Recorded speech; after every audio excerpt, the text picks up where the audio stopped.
చందువార్కి news కి స్వాగతం. Bulletin ముందుగా హెడ్లైన్స్ చూద్దాం. శ్రీకాళహస్తి ఆలయంలో శనీశ్వర స్వామికి అభిషేక సేవలు, అధిక సంఖ్యలో పాల్గొన్న భక్తులు. విట్ యూనివర్సిటీలోని వి లాంచ్ ప్యాడ్ 2025 స్టార్టప్ ఎక్స్పోలో పాల్గొన్న ముఖ్యమంత్రి చంద్రబాబు నాయుడు. 68 కస్తూరిబాయి విద్యాలయం జూనియర్ కాలేజీకి అదనపు భవనాలు నిర్మాణం శంకుస్థాపన చేసిన స్పీకర్ చింతకాయల అయ్యన్న పాత్రుడు. ఉగ్రవాదుల ఏరివేతలో భారత సైన్యం జోరు, టెర్రరిస్టుల లక్ష్యంగా దాడులు. పాస్టర్ ప్రవీణ్ పగడాల హత్యకు నిరసనగా శాంతి ర్యాలీ, అధిక సంఖ్యలో పాల్గొన్న క్రిస్టియన్స్. మాజీ మంత్రి జానారెడ్డితో ముఖ్యమంత్రి రేవంత్ రెడ్డి భేటీ, పలు కీలక అంశాలపై చర్చ. మిషన్ భగీరథ కార్యాలయంలో మహిళా శిశు సంక్షేమ శాఖపై సమీక్షా సమావేశం, పాల్గొన్న మంత్రి సీతక్క. ఆర్థిక నేరాలకి పాల్పడుతున్న ముఠా గుట్టురట్టు, ప్రధాన నిందితుడితో సహా 9 మంది అరెస్ట్. విశాఖ నగర మేయర్ గా పీలా శ్రీనివాసరావు, పెద్ద ఎత్తున హాజరైన కూటమి నేతలు కార్యకర్తలు. యాదాద్రి థర్మల్ పవర్ ప్లాంట్ లో అగ్ని ప్రమాదం, పవర్ ప్లాంట్ బాయిలర్ నుండి ఆయిల్ లీకేజీతో ఒక్కసారిగా మంటలు.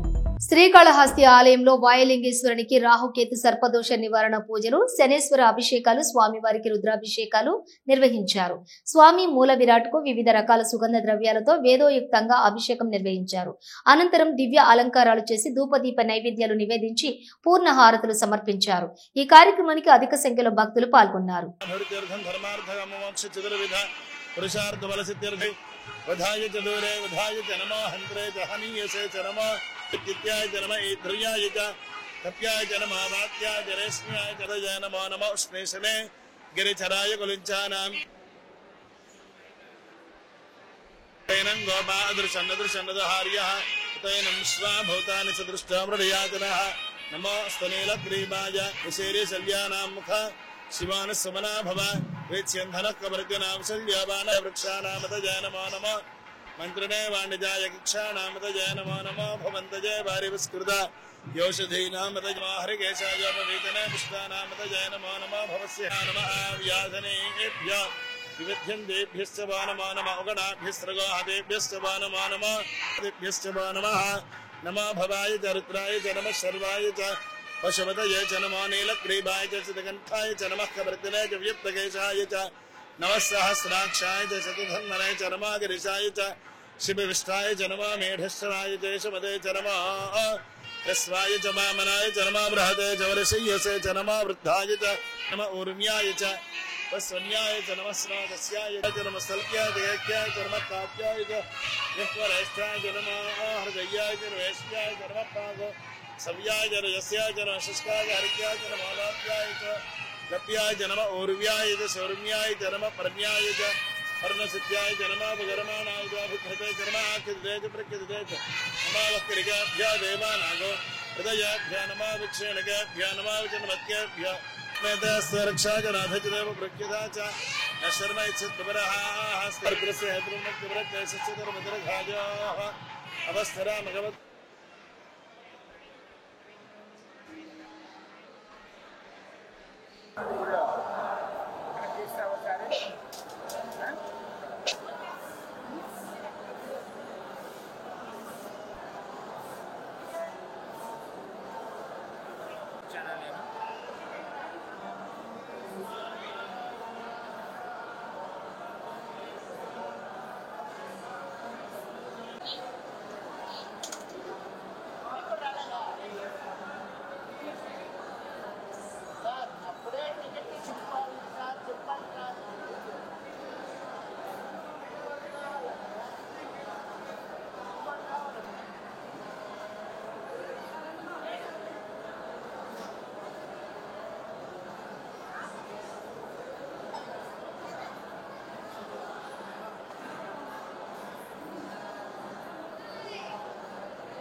స్ప్రిట్ యూనివర్సిటీలోని వి లాంచ్ ప్యాడ్ 2025 స్టార్టప్ ఎక్స్పోలోని ముఖ్యమంత్రి నారా చంద్రబాబు నాయుడు పాల్గొన్నారు.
మాకవరపాలెంలోని కస్తూరిబాయి విద్యాలయంలో జూనియర్ కాలేజీకి 168 లక్షల రూపాయలతో అదనపు భవనాల నిర్మాణాలకు శంకుస్థాపన చేశారు స్పీకర్ చింతకాయల అయ్యన్న పాత్రుడు. కోట్ల రూపాయల విలువ చేసే భూమిని 50 లక్షల రూపాయలకు ఎలా కట్టబెడతారని, మరి ఇది కుంభకోణం కాదా అని ప్రశ్నించారు మాజీ ఎంపీ మార్గాని భరత్.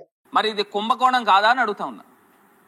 ఇంత పెద్ద భూ స్కామ్ జరుగుతూ ఉంటే మరి అసలు చీఫ్ సెక్రటరీ కూడా ఎందుకు స్పందించరండి? నాకు అర్థం కాల. అసలు స్పందించాల్సిన అవసరం ఉందా లేదా అని అడుగుతా ఉన్నా. ఇప్పుడు అసలు ఈ కుంభకోణం ఏంటి, అసలు ఏ రకంగా ఇది జరిగింది అనేది ఒక్కసారి మనం దీంట్లో పిక్చర్లోకి వెళ్దాం. అదేవిధంగా 99 పైసలకి భూమి ఇచ్చేయడం ఏంటండి? నాకు అర్థం కాల. అసలు 99 పైసలకి ఎక్కడ ఇడ్లీ అయినా వస్తుందా, లేదా కనీసం కాఫీ అయినా వస్తుందా, లేదా టీ అయినా వస్తుందా? అసలు 99 పైసలకి వేల కోట్ల రూపాయలు విలువ చేసే భూమిని ఏ రకంగా దారాదత్తం చేస్తారు? అంటే ప్రైవేటు వ్యక్తులకి ప్రభుత్వ భూమి ఏ రకంగా దారాదత్తం చేస్తారని అడుగుతున్నారు. మారేడుపల్లిలోని 2 పడకల గదుల ఇళ్ల వద్ద పోలీసులు భారీగా మోహరించారు. 2 పడక గదుల ఇళ్లలో అక్రమంగా కొంతమంది ఉన్నారన్న సమాచారంతో రెవెన్యూ అధికారులతో కలిసి విచారణ జరుపుతున్నారు. 2 పడకల గదుల ఇళ్లలోకి వెళ్లకుండా బారికేడ్లను వేసిన పోలీసులు లోపలికి వెళ్లేందుకు ఎవరికీ అనుమతించట్లేదు. మారేడుపల్లిలో గత కొంతకాలంగా ఖాళీగా ఉన్న 2 పడకల గదుల ఇళ్లను కొంతమంది అక్రమంగా చేసుకుని అందులో నివాసం ఉంటున్నట్లుగా ఫిర్యాదులు రావడంతో రెవెన్యూ అధికారులు ప్రత్యేక దృష్టి సారించి పోలీసుల సహాయంతో వారిని గుర్తించే పనిలో ఉన్నారు. అక్రమంగా ఉండే వారిపై చర్యలు తప్పవని రెవెన్యూ అధికారులు స్పష్టం చేశారు.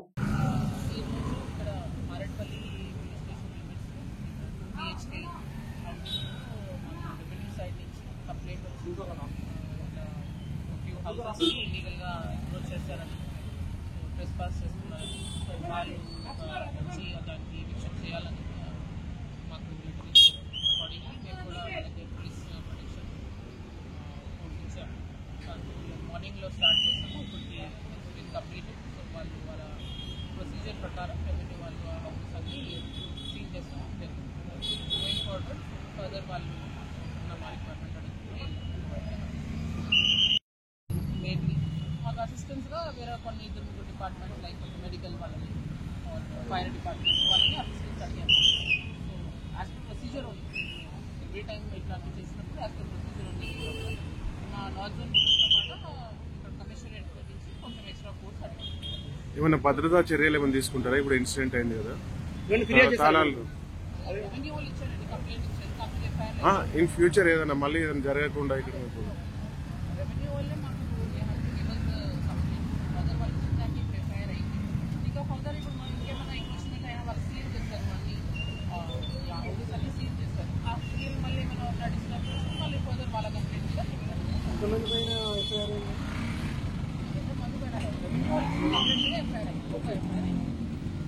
ఓల్డ్ మారేడుపల్లి 2 BHKలో 9 ఇల్లు ఇల్లీగల్ ఆక్యుపెంట్స్ ఉన్నాయని చెప్పి హౌసింగ్ అండ్ రెవెన్యూ వాళ్ళ కంప్లైంట్ తోటి ఈ ఓల్డ్ మారేడుపల్లి 2 BHKకి రావడం జరిగింది. ఇందులో వీళ్ళు ఇల్లీగల్ ఆక్యుపెంట్స్ ఉన్నారు కాబట్టి వాళ్ళకి యాక్చువల్లీ ఇక్కడ నుంచి తీసేసిన ఇళ్ళే ఇంకా మనకి ఇక్కడ మొత్తం 468 ఇళ్ళు కన్స్ట్రక్షన్ చేయడం జరిగింది. దాంట్లో 273 ఆల్రెడీ పట్టాలు ఇచ్చి ఉన్నాము. ఇంకొక 195 ఇవ్వాల్సిన వాటిల్లో ఎవరైతే కొంత ఎలిజిబుల్ ఉన్నవాళ్ళు, ఇన్ఎలిజిబుల్ ఉన్నవాళ్ళు దాంట్లో ఇల్లీగల్గా ఆక్యుపై చేశారని కంప్లైంట్ రావడం వల్ల ఈరోజు పోలీస్ వారి ఆధ్వర్యంలో రెవెన్యూ టీమ్స్ 4 తహసీల్దార్లు, నేను ఆర్డీఓ సాయిరామ్ సికింద్రాబాద్ ఇక్కడ వీళ్ళందరినీ ఇల్లీగల్ ఆక్యుపెన్షన్ ఉన్న వాళ్ళని ఖాళీ చేయడం జరిగింది. అందులో 16 మంది ఇల్లీగల్గా ఉన్నవాళ్ళు, మిగతా ఎవరైతే డబుల్ లాక్ అంటే గవర్నమెంట్ వేసిన లాక్ మీద ఆల్రెడీ ఇంకో లాక్ వేసుకుని ఉన్నారో ఆ లాక్స్ అన్ని రిమూవ్ చేసి మేము రెవెన్యూ డిపార్ట్మెంట్ తరఫున సీల్ చేసి లాక్ వేయడం జరిగింది. వాళ్ళు ఎవరైతే జెన్యూన్ ఎలిజిబిలిటీ ఉన్న వాళ్ళు ఉన్నారో వాళ్ళందరికీ కూడా ఇమ్మీడియట్గా ఎంక్వైరీస్ చేసి బ్యాలెన్స్ ఎలిజిబుల్ ఉన్న వాళ్ళ అప్లికేషన్స్ కూడా మా దగ్గర ఉన్నాయి కాబట్టి అన్ని ఎంక్వైరీస్ కంప్లీట్ చేసి పూర్తి 195 ఒక 15 రోజుల్లో కంప్లీట్ చేయడానికి మాకు పైనుంచి కలెక్టర్ గారు ఇన్స్ట్రక్షన్స్ ఇచ్చున్నారు. కాబట్టి అంతే తొందరగా కంప్లీట్ చేసి ఎలిజిబుల్ ఉన్న వాళ్ళకి అందరికీ కూడా 2 BHK ఇచ్చి ఈ ప్రాసెస్ కంప్లీట్ సార్. ఇప్పుడు మీరు ఫస్ట్ ఫేజ్ సార్ దీంట్లో మల్టిపుల్ క్లెయిమ్స్ ఉన్నాయి. దీంట్లో ఏంటంటే ఏరియాని బట్టి ఎక్కువ ఇల్లు కావాలని ఇలా మల్టిపుల్ క్లెయిమ్స్ ఉన్నాయి. ఫ్యామిలీస్ ఎక్కువ ఉన్నాయని తక్కువ ఉన్నాయని. దీంట్లో ఫస్ట్ ఫేజ్ లో ఎవరైతే సింగిల్ హౌస్ అంటే తీసేసిన ఇంటికి సింగిల్ హౌస్ చొప్పున 273 హౌసెస్ ఇవ్వడం జరిగింది. మల్టిపుల్ క్లెయిమ్స్ ఏ ఉన్నాయో అవి ఉండడం వల్ల కొంచెం డిలే అయింది. ఇప్పుడు ఇమీడియట్ గా కంప్లీట్ చేసి 15 days లో కంప్లీట్ 16 హౌసెస్ ఆక్యుపేషన్ ఉన్నవాళ్ళు వాళ్ళ లాక్ వేసుకుని మా లాక్ మీద వాళ్ళ లాక్ వేసుకున్న వాళ్ళు కూడా రిమూవ్ చేసి గవర్నమెంట్ తరఫున లాక్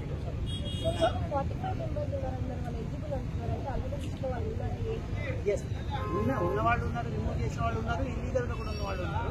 అది ఎంక్వైరీ కంప్లీట్ చేసి ఇంతకుముందు అధికారులు శాంక్షన్ చేసిన సెకండ్ లిస్ట్ ఇచ్చారు. సెకండ్ లిస్ట్ కేవలం ప్రపోజల్ మాత్రమే వచ్చింది, ఫైనల్ కాలేదు. అది కూడా కంప్లీట్ చేసేసి 15 days లో 250 ఇచ్చారు. తర్వాత 273 250 మొత్తం కంప్లీట్ అయింది చెప్పి. సో 15 days లో ప్రాసెస్ కంప్లీట్. ఎంక్వైరీ కాదు సార్, 15 days లో ఎంక్వైరీ కంప్లీట్ చేస్తాం. పహల్గాంలోని బసరన్ లోయలో నరమేధం సృష్టించిన ఉగ్రవాదుల కోసం వేట మొదలైంది. ఈ క్రమంలోనే భారత సైన్యం ఆ ముష్కరుల ఇళ్లను పేల్చేస్తోంది. ఇప్పటికే 2 ఉగ్రవాదుల ఇళ్లు నేలమట్టం కాగా మరో టెర్రరిస్ట్ ఇంటిని సైన్యం బాంబులతో పేల్చేసింది. ఆ దృశ్యాలు ఇంటర్నెట్ లో వైరల్ అవుతున్నాయి. అనంతనాగ్ జిల్లా అధికారులతోటి సమన్వయంతో కుప్వారాలో ఉన్నటువంటి ఫరూక్ అహ్మద్ అనే ఉగ్రవాది ఇంటిని గుర్తించిన సైన్యం దాన్ని నేలమట్టం చేసింది. పహల్గాం ఘటన తర్వాత ఇండియన్ ఆర్మీ ఇప్పటి వరకు 6 ఇళ్లను కూల్చేసింది. పాకిస్తాన్ తల దాచుకున్న ఫరూక్ ఇంటితో పాటు ఉగ్రదాడిలో పాల్గొన్న మిగతా వాళ్లకు సంబంధించిన ఆస్తులను లక్ష్యంగా చేసుకుంది భారత సైన్యం.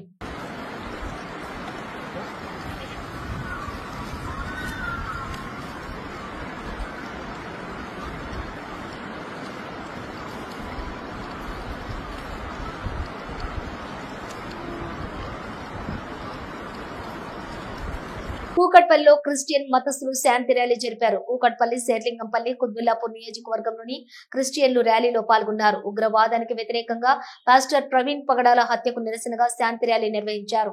శాంతి ర్యాలీ కోసం 10 సార్లు పర్మిషన్లు అడిగిన పోలీసులు ఇవ్వలేదు. కూకట్పల్లి ఎమ్మెల్యే మాధవరం కృష్ణారావు సహకారంతో శాంతి ర్యాలీ నిర్వహించాం. పాస్టర్ పగడాల ప్రవీణ్ ఆత్మహత్య కాదు, హత్య చేశారు. కాంగ్రెస్ ప్రభుత్వం ఒక పాస్టర్ ని హత్య చేసిన దానిపైన నోరు మెదపడం లేదు. రేవంత్ రెడ్డి సర్కార్లోని క్రిస్టియన్ మతస్థులకు రక్షణ లేకుండా పోయింది. ఒక పాస్టర్ ని హత్య చేసినా దానిపై పోలీసులు కానీ ప్రభుత్వం కానీ మాట్లాడటం లేదని ఆరోపించారు.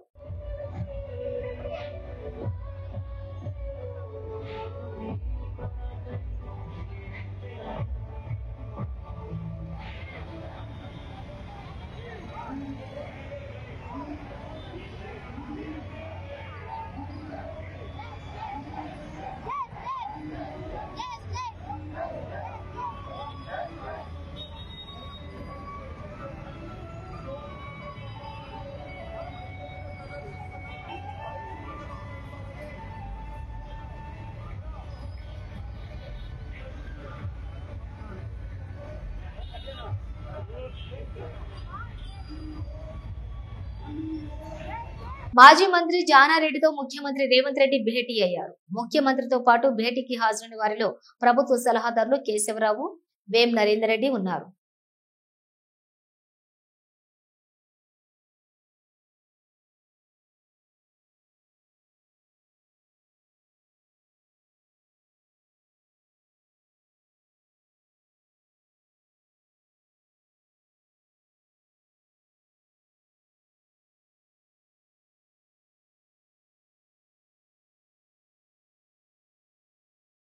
ఎర్రమంజిల్లోని మిషన్ భగీరథ కార్యాలయంలోని మహిళా శిశు సంక్షేమ శాఖపై మంత్రి సీతక్క సమీక్ష సమావేశం నిర్వహించారు. 2025-26 యాక్షన్ ప్లాన్ పై చర్చ జరిగింది. ఈ కార్యక్రమానికి మహిళా అభివృద్ధి సహకార corporation chairman Bandru U Shobharani, వికలాంగుల సహకార corporation chairman Muthineni Veeraiah, TG foods chairman MA Faheem, మహిళా శిశు సంక్షేమ శాఖ కార్యదర్శి అనితా రామచంద్రన్, డైరెక్టర్ కాంతి వెస్లీ, అన్ని విభాగాల అధిపతులు, అధికారులు హాజరయ్యారు. బాలల హక్కుల పరిరక్షణ commission chairperson Seetha Dayakar Reddy, commission సభ్యులు పాల్గొన్నారు.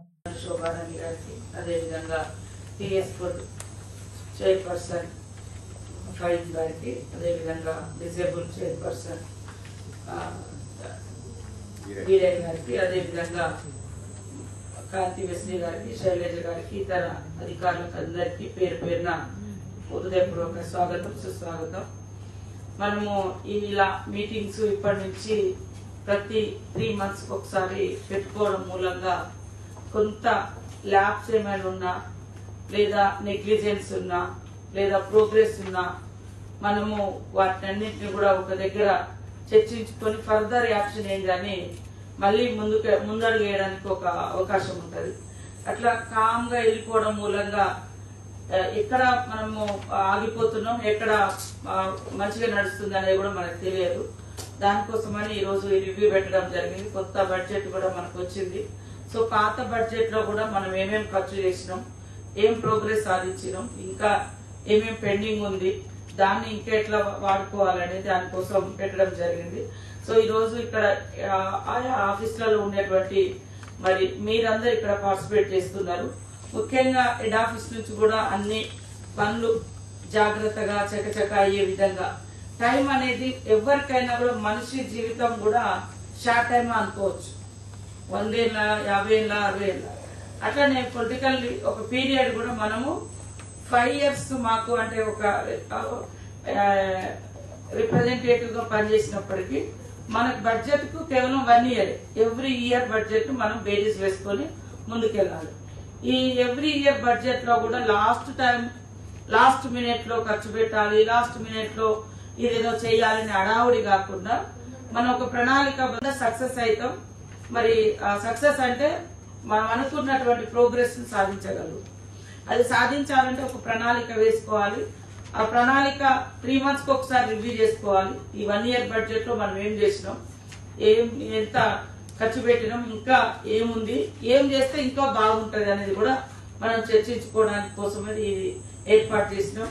ఈ రోజు అధికారులు కూడా అందరూ అంకిత భావంతో ఖచ్చితంగా టైం బాండ్ చూసుకొని మనం టైం ఫ్రేమ్ చేసుకోవాలి. ఈ టైంలో ఇది ఖర్చు పెట్టాలి, ఈ టైంలో ఈ అచీవ్మెంట్ మనం తీసుకురావాలి అనేది కూడా మనలో ఒక ఉత్సాహం అనేది ఉండాలి. పనిలో ఏదో వాళ్ళ పైన వాళ్ళు ఏదో నిర్ణయం తీసుకుంటారు మనం చేస్తామని కాకుండా ఇచ్చిన ప్రోగ్రామ్స్ అన్ని కూడా కరెక్ట్ గా ఇంప్లిమెంట్ అవుతున్నాయా లేదా, గ్రౌండ్ లెవెల్ దాకా సిచ్యువేషన్ ఏంది, గ్రౌండింగ్ అవుతుందా లేదా, ఆ గ్రౌండింగ్ అవడంతో ఎంత మనకు మన మహిళలు గాని, డిసేబుల్ గాని, లేదా అంగన్వాడీ సెంటర్ లో ఉండేటువంటి పిల్లల హెల్త్ విషయంలో గాని, న్యూట్రిషన్ గాని, ఇట్లాంటివన్నీ కూడా మనం రివ్యూ చేసుకోవడం అనేది పక్కాగా ఇప్పటి నుంచి ప్రతి 3 months ఒకసారి మనం చేస్తున్నాం. ఈ రోజు మనం చేసేటువంటి రివ్యూ కూడా ఖచ్చితంగా డేట్ వేసి ఆ డేట్ ఈ రోజు agenda points and resolutions minutes కూడా ఖచ్చితంగా మనం రాసుకోవాలి. ఆ మినిట్స్ ను మళ్ళీ 3 months తర్వాత ఖచ్చితంగా తిరిగి చూస్తే మనం తీసుకున్నటువంటి నిర్ణయాలు ఏంది, అందులో ఎంతవరకు మనం సక్సెస్ అయినాం, ఎంతవరకు గ్రౌండింగ్ అయింది అనేది కూడా ఒకసారి రిపోర్ట్ మనం ఎప్పుడు మళ్ళీ మీటింగ్ పెట్టే ముందు వారం ముందు మీరు కూడా జిల్లాల వారీగా రివ్యూస్ ఏర్పాటు చేసుకుని అక్కడ నుంచి రిపోర్ట్ తీసుకొచ్చుకుంటే మనకు కొంత సెల్ఫ్ సాటిస్ఫాక్షన్ ఉంటుంది. కింద కూడా గ్రౌండింగ్ అనేది బాగా జరిగేది మనకు తెలుస్తుంది. బాగా జరిగితే హ్యాపీగా ఉంటాం, బాగా జరగకుంటే మనము మన తప్పులు ఏమున్నాయో వెతుక్కొని ఆ తప్పులను మరొకసారి పునరావృతం కాకుండా వర్క్ లో కూడా నెగ్లిజెన్స్ లేకుండా మనమంతా అది చూసుకోవాల్సిన అవసరం ఉంది. లోన్ యాప్ల ద్వారా ఆర్థిక నేరాలకి పాల్పడుతున్న ముఠా గుట్టును విశాఖ నగర పోలీసులు రట్టు చేశారు. అందుకు సంబంధించి కేసులో ప్రధాన నిందితుడితో సహా 9 మందిని పోలీసులు అరెస్ట్ చేశారు. అలాగే 60 లక్షల విలువైన క్రిప్టో కరెన్సీని పోలీసులు సీజ్ చేసినట్లు పోలీస్ కమిషనర్ శంకబ్రత బాగ్చి చెప్పారు. 2000 లోన్ యాప్ లోని అప్పు తీసుకున్నటువంటి నరేంద్రను వేధించిన కేసులో పురోగతి సాధించినట్లుగా ఆయన తెలిపారు. అందరికీ నమస్కారాలు.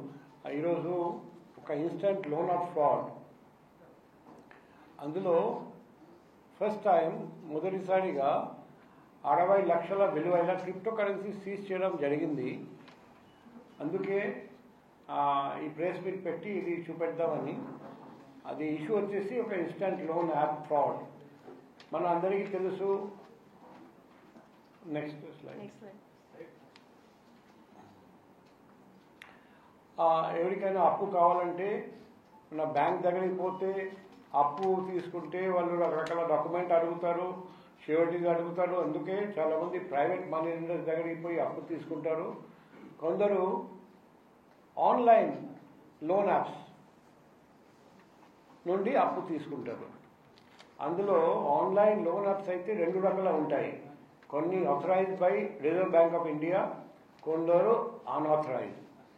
Unauthorised loan apps instant loan apps అంటారు. ఎందుకంటే డాక్యుమెంట్ ఏం అక్కర్లేదు, మీరు అడిగినంత అమౌంట్ ఇమీడియట్గా ఇచ్చేస్తారు. కాబట్టి ష్యూరిటీస్ అక్కర్లేదు.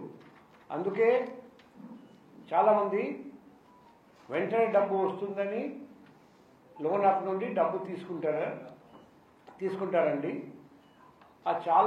అటువంటి చాలా లోన్ యాప్స్ చైనీస్ వాళ్ళు, మోసగాళ్ళు వాళ్ళు ఇటువంటి ఫ్రాడ్ చేస్తారు. సో ఇది కూడా అదే మాదిరిగా ఒక లోన్ యాప్, ఆ చైనీస్ మోసగాళ్ళు తయారు చేసిన లోన్ యాప్. విశాఖ నగర మేయర్ గా పీలా శ్రీనివాసరావు ప్రమాణ స్వీకారం చేశారు. ఈ కార్యక్రమం జీవీఎంసీ కార్యాలయంలో భారీ ఉత్సాహం మధ్య జరిగింది. మేయర్ గా పీలా శ్రీనివాసరావు బాధ్యతలు చేపట్టిన సందర్భంగా కూటమి నేతలు, కార్యకర్తలు పెద్ద ఎత్తున హాజరయ్యారు. కార్యాలయం వద్ద కోలాహల వాతావరణం నెలకొంది. మేయర్ కు శుభాకాంక్షలు తెలపడానికి వివిధ రాజకీయ పార్టీలు, స్థానికులు కూడా వచ్చారు.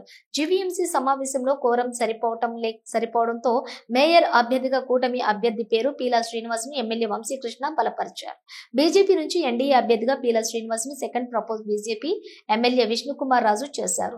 దాంతో మేయర్ గా పీలా శ్రీనివాస్ ను ఏకగ్రీవంగా ఎన్నికైనట్లుగా జాయింట్ కలెక్టర్ మయూర్ అశోక్ ప్రకటించారు.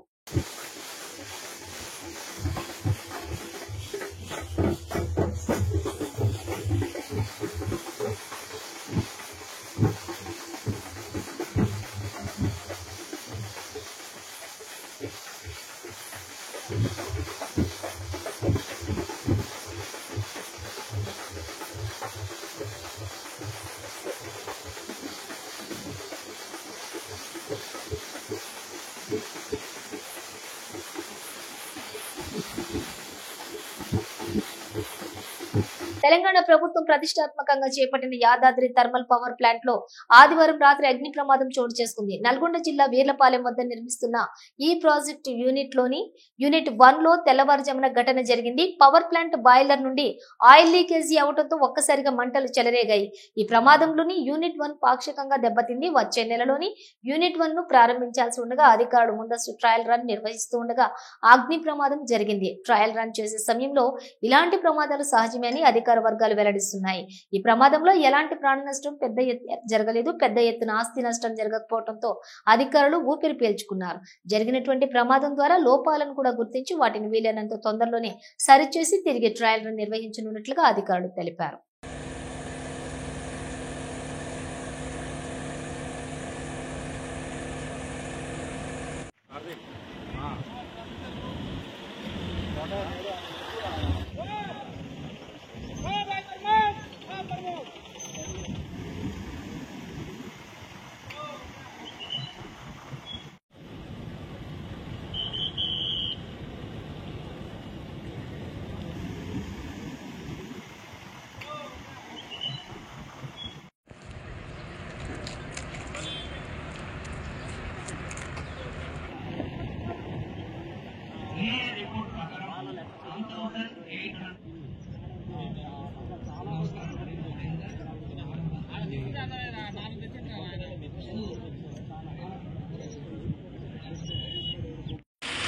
మరో బులెటిన్తో మళ్ళీ కలుద్దాం. అంతవరకు చూస్తూనే ఉండండి న్యూస్.